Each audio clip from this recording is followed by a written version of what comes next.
പിണറായി വിജയനെതിരായിട്ട് CPM-നകത്ത് കേരളത്തിലൊട്ടാകെ ഉണ്ടായിട്ടുള്ള രോഷവും പ്രതിഷേധവും ധർമ്മടം മണ്ഡലത്തിലും പ്രതിഫലിക്കുന്നുള്ളതിന് എന്താണ് സുഹൃത്തുക്കളെ തർക്കം? അവിടെ പിണറായി വിജയനെതിരെ പാർട്ടി അണികൾ പരസ്യമായിട്ടൊന്നും ഇറങ്ങി പുറത്തു വരാനൊന്നും പോകുന്നില്ല. പക്ഷേ പിണറായി വിജയനെതിരായിട്ടുള്ള രോഷം പ്രതിഷേധം, കണ്ണൂർ ജില്ലയിലെ CPM-നെതിരായിട്ടുള്ള രോഷം പ്രതിഷേധം, ഇതൊക്കെ തെരഞ്ഞെടുപ്പ് വോട്ടെടുപ്പിൽ പിന്നെ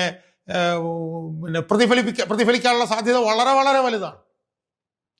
ഒരുപക്ഷെ ധർമ്മടം മണ്ഡലത്തിൻ്റെ ചരിത്രത്തിൽ ഇത്രയും ഊർജ്ജസ്വലനായിട്ടുള്ള ഒരു UDF-ന്റെ സ്ഥാനാർത്ഥി ഇതുവരെ ഉണ്ടായിക്കാണാനും സാധ്യതയില്ല.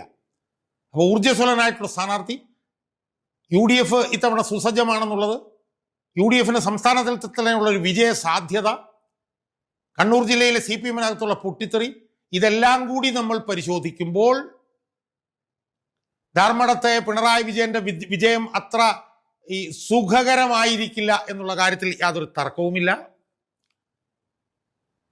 കഴിഞ്ഞ തവണത്തെ 50,000-ലെ ഭൂരിപക്ഷം എനിക്ക് തോന്നുന്നൊരു പകുതിയിലധികം കുറഞ്ഞാൽ പോലും അത്ഭുതമില്ല എന്ന് ഞാൻ നിരീക്ഷിക്കുകയാണ്.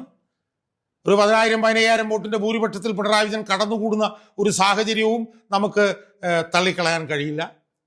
എന്തായാലും ഈ അബ്ദുൾ റഷീദ് എന്ന് പറഞ്ഞിട്ടുള്ള ഈ സ്ഥാനാർത്ഥി പിന്നെ ജയസാധ്യതയുള്ള സ്ഥാനാർത്ഥിയാണെന്നും ഞാൻ പറഞ്ഞു വെക്കുന്നില്ല. പക്ഷേ പിണറായി വിജയനെ വലിയ വെല്ലുവിളി ഉയർത്തുന്ന ഒരു സ്ഥാനാർത്ഥിയാണ് ഈ അബ്ദുൾ റഷീദ് എന്നുള്ള കാര്യത്തിൽ യാതൊരു തർക്കവുമില്ല.